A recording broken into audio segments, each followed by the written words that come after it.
Hello, it's the 12th of June 2020 and day 88 of my self-isolation period. Okay, historical record first.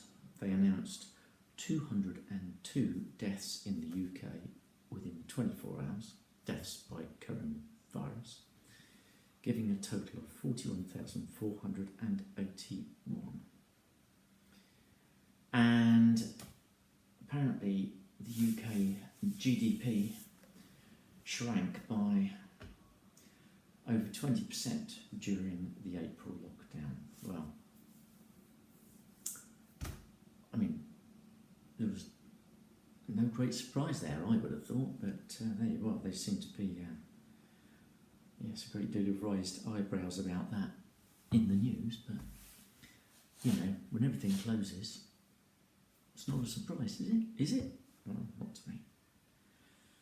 Anyway, I've got a bunch of other stuff I could tell you about, but I think I might put it off for a bit because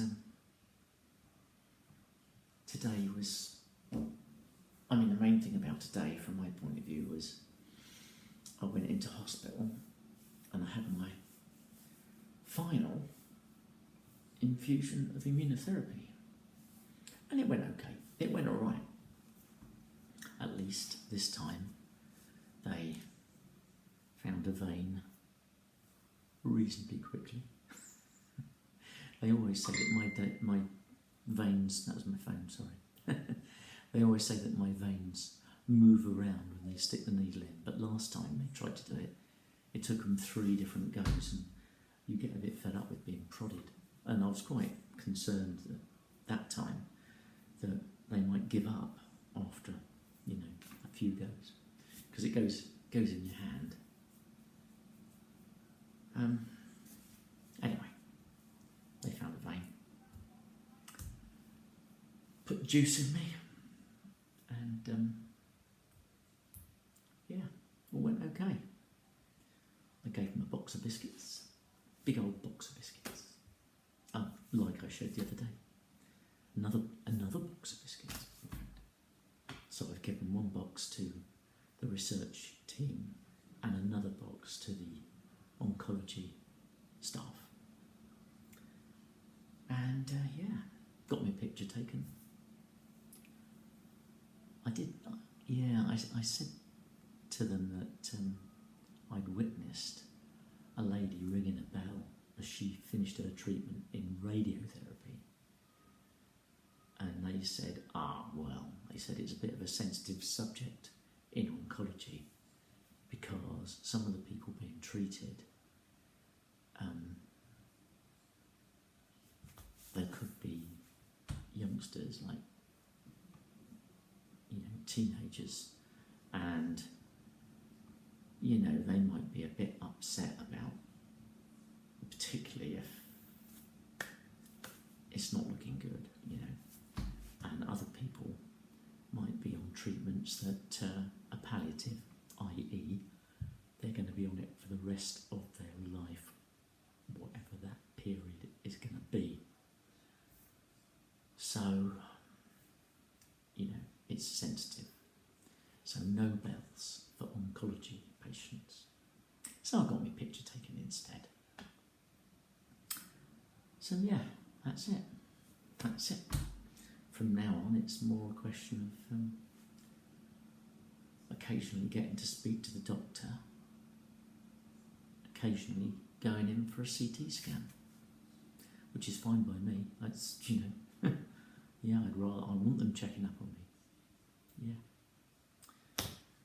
So, after that, I just had a very brief little walk because the hospital is very close to the centre. It's called the Centre in Bristol, and that's where that statue of Edward Colston has been for the past 125 years. And I little wandered down, looked at the empty plinth, and more to the point, the placards and what have you that have been left behind there, although some of them have been scooped up, I think. The ones that were there on on the Sunday when the statue got pulled down, they got collected up and they're going to be displayed with the statue, and hopefully they'll put some other stuff, putting it all into context. To be fair, there was already some stuff in the museum about the slave trade and the triangular trade, which was shipping goods to Africa, getting them off there, taking on board slaves, taking them over to like the Caribbean and or America, and then collecting like sugar cane or tobacco, bringing it all back, and they just, you know. Yeah. So there was already stuff in the museum about it, quite rightly. But politicians and other vested interests in the city dragged their feet over putting the statue in the museum, and the end result is that people took it into their own hands. Rightly, as far as I'm concerned. Anyway, it was, you know, a little side jaunt. And now I've been contacted today, and I've been told that work is going to start on my drive tomorrow morning, early. So, yeah, that's going to be a big change. That's going to wake the neighbours. Sorry, neighbours. So there we go. Anyway, I'm gonna stop there because I'm a bit tired. So I'm going to say bye for now. See you tomorrow. Bye bye.